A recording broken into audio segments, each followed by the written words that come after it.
Estamos de volta com mais um quadro sobre as curiosidades da rota. E tem muitas pessoas me perguntando como diferenciar as patentes dos policiais através do brasão das boinas. Pessoal, é muito simples. Temos o brasão com a cor azul de fundo, com 2 bucaneiros. Este é utilizado pelos cabos e soldados. O brasão com fundo vermelho, que também tem 2 bucaneiros. Este é utilizado por sargentos e subtenentes. E o brasão com fundo vermelho e uma estrela dourada, que são utilizados por oficiais, como tenentes, capitães, majores, tenentes-coronéis e coronéis da PM. É importante destacar que estes brasões só podem ser identificados por policiais que utilizam boinas. O Douglas gostaria de saber quando a Rota Noturna vai começar a usar a nova farda. Douglas, a Rota Noturna já está usando o novo fardamento. Eu acredito que depois dessa fase do coronavírus, já teremos imagens dos policiais utilizando a nova farda. O Emerson quer saber qual o maior diferencial da Rota. Emerson, a Rota ela tem 50 anos de história e o que difere das outras unidades são vários fatores.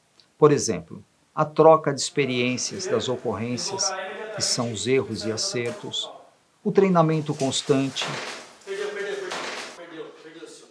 o trabalho muito forte do serviço de inteligência, os armamentos que ela utiliza são os melhores que há na atualidade. O policial tem que ser muito, mas muito dedicado, tem que ter um bom conhecimento das leis. O policial de rota sabe que ele não tem um horário para entrar e muito menos para sair. O tipo de ocorrência que ela atua, as doutrinas de rota e uma soma de outros requisitos que fazem dela uma unidade diferente das demais. O Cláudio está me perguntando se tem que fazer algum curso para ser piloto de rota. Cláudio, não é qualquer policial que pode pilotar uma barca de rota.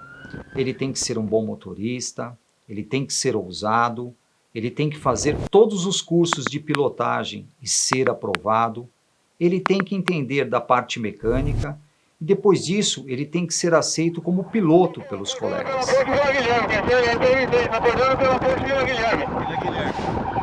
Felipe gostaria de saber depois de quanto tempo de patrulhamento os policiais param para se alimentar e usar o banheiro. Felipe, não existe um tempo certo para uma equipe de rota se alimentar ou até mesmo para utilizar o banheiro. Quando o policial sentir necessidade de parar, basta avisar. Normalmente a rota utiliza um posto de gasolina para essa finalidade. E quanto a fazer uma refeição, também é a equipe que decide. Um policial de rota não passa fome, não passa frio e muito menos vontade de usar o banheiro. O Lucas está me perguntando por que ao sair do batalhão os policiais falam quanto estão levando na carteira. Boa noite, bom serviço, Deus proteja, nos guarde, cartão do banco funcional. Ixi, o freio é novo? Boa noite, bom serviço, que Deus nos abençoe, nos acompanhe, nos guarde. Eu tô com R$225. R$125. No último serviço, que ela tava, quem operou com ela foi o Rony. Lucas, eu acredito que eu já comentei sobre esse tema em um outro vídeo. Mas vamos lá. Faz parte da doutrina de rota os policiais informarem a quantia que cada um está levando antes de sair para o patrulhamento. Esse procedimento é feito para que todos da equipe saibam quanto cada um está carregando. Se porventura houver uma situação em que um indivíduo abordado sinta a falta de um determinado valor, todos saberão a quantia que cada um saiu do batalhão. A honestidade é ponto de honra na rota. O pessoal está me perguntando como vai ficar o capote com a farda nova.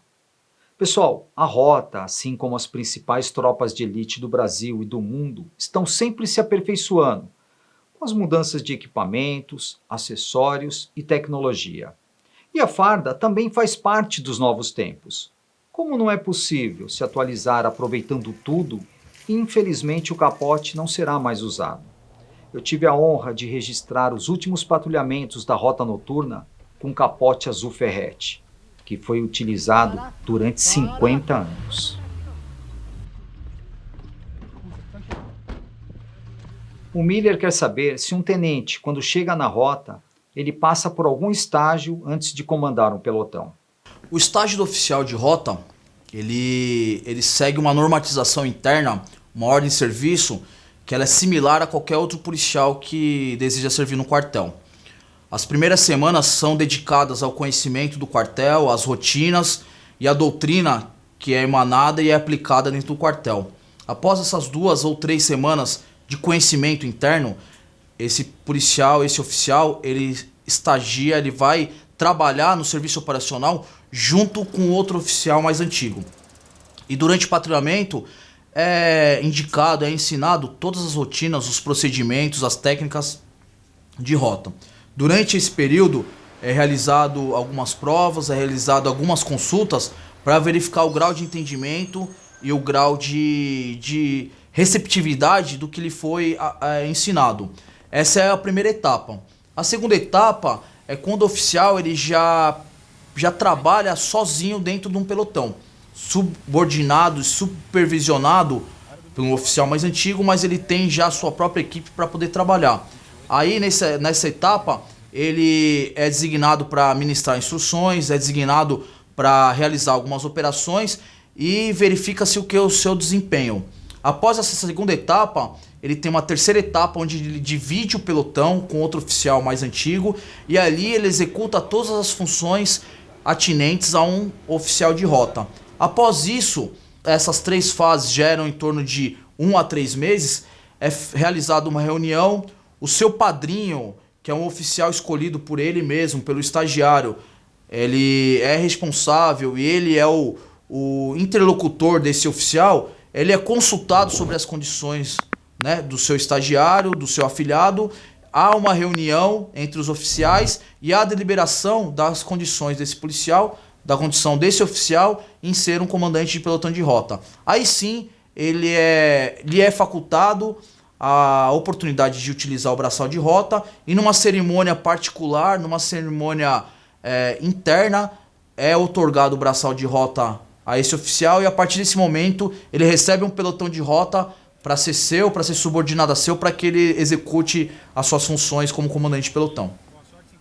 Esta semana, 2 pessoas me perguntaram quais os livros que falam da rota e qual a minha opinião. Bom, pessoal, ao longo de tantos anos acompanhando o trabalho da rota, eu tive a curiosidade de ler a maioria dos que estão no mercado. E o que eu posso dizer depois de 27 anos registrando e vivenciando o trabalho da rota? Eu cheguei lá em 1993 e estou lá até hoje. Então eu acredito saber de todas as histórias de lá para cá. E quando alguém me pergunta sobre os livros, eu digo o seguinte: cada um escreve o que quer.